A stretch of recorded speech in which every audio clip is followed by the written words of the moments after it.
You've probably heard this phrase before. The first $100,000 is the hardest. Charlie Munger, Warren Buffett's business partner, said it decades ago, and every single investor since then has repeated it. But here's the real question. Why is that? Why is it so much harder to go from 0 to 100,000 than it is to go from 100,000 to $1 million? Today, I'm gonna break all this down. We'll look at the math of compound growth, why wealth seems to explode once you cross that first six-figure mark, and what I would do personally if I were to start all over from scratch. Because here's the truth, if you're under that first 100,000, the grind can feel endless. But once you hit it, the game can change completely. I'm Dr. Mike, a full-time dentist teaching healthcare workers everything about investing and personal finance that we wish we had in school. Quick disclaimer before I start, I'm not a financial advisor, CPA, or tax professional. This is simply educational, not financial advice. First off, let's talk about the concept of scaling. Imagine three different people, three different investors, all earning the same 10% return from the stock market. Person one invests $100. At the end of that year, they make $10. Not life-changing. Honestly, you can make more mowing a lawn that month. Person two invests $10,000, same 10% return, but in that 1 year, they made $1,000. That feels a lot more meaningful than that $100. Person three invests $100,000, same exact risk, 10% return, same year in the market. But now they earned $10,000 in that one given year. Not 100, not 1,000. We are now at $10,000.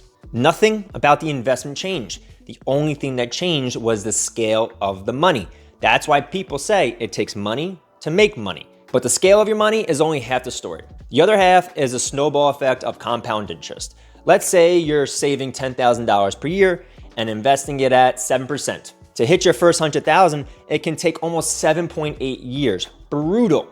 That's the uphill climb that makes most people quit.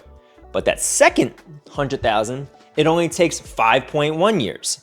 The third, to go from 200,000 to 300,000, 3.8 years.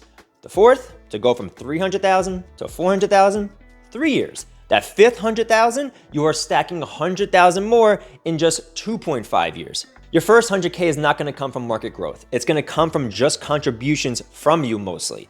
On the path to that first 100K, about 78,000 is gonna come from you. Not as much comes from the market return. 78% of your portfolio is just what you put in. Once you get to 200K, however, that percentage of what your contributions are goes to 64%. At the 300K mark, it's 55%, with 45% being from the market. At the 400K mark, it's now 50-50. 50 from your contributions in that account, 50 from market returns. And once you get to that $1 million mark, only 30% comes from contributions. That's why every single dollar before the 100K matters so much. Cutting a $300 car payment, skipping impulse shopping, taking on a side hustle. Those decisions don't feel glamorous, but they're the foundation. Later, compounding takes over. Early on, it's mostly about discipline and getting that base built. So when people say the first 100K is the hardest, it's not just a motivational phrase that they want to use. It's literally math. The grind is front-loaded towards the beginning. But once you get there, the snowball finally tips downhill and the wealth begins to accelerate almost on autopilot. Now that you have seen the math, let's talk about the mental side that comes with all this, because the numbers only tell half the story. Before the first 100,000, progress feels invisible. You're saving, you're cutting back, you're consistent, but your account barely moves. It's like grinding in the gym for months on end and staring in the mirror, wondering if anything's actually going to change. That's the stage where most people give up. All the effort, none of the payoff. But the moment you cross that first six-figure mark, the feeling changes. A 10% year doesn't just add a couple $100 anymore. It drops in 10,000 or more into your account.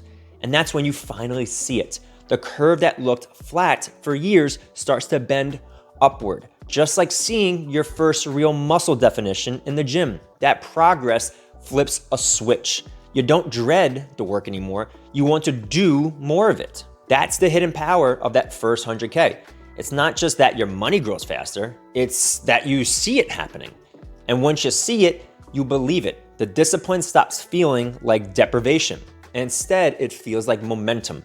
The hardest stretch isn't gonna be the financial one, it's the mental one. You have to survive the years in the beginning where compounding is too small to notice anything, where every dollar feels like it's barely moving the needle.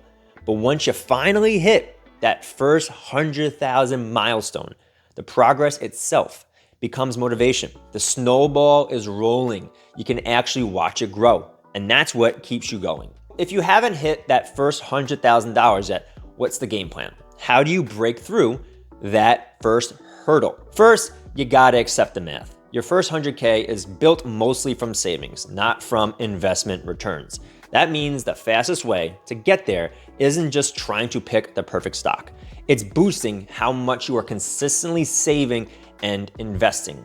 So here's how I'd approach it if I were to start all over. First off, maximize your savings rate. Every dollar counts more before 100,000.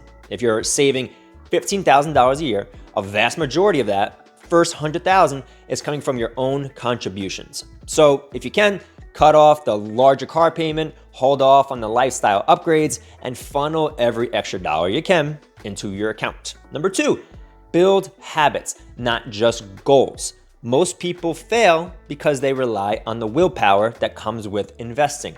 Instead, set systems. Automate your transfers. Set up a separate account you never touch and track your progress monthly. The habit of saving and investing consistently is what gets you through that first 100K grind. Number three, piggybacking off of that, make sure you automate as much as you possibly can. Take out the decision making that comes with investing. Set up the automatic transfer to an investment account the day your paycheck hits. IRA, 401k, whatever it is. If you don't see it, you're not gonna spend it. And lastly, just keep your investments simple. Early on, don't obsess over finding the next Tesla or Nvidia. The goal isn't to strike gold. It's to stack capital. Use broad index funds or ETFs. Once you get past that first 100K, you can start diversifying into real estate, business, or more advanced strategies. And remember, this stage is supposed to feel slow. That's not a sign it isn't working. It's just the uphill part of the snowball. The key is discipline, patience, and consistency.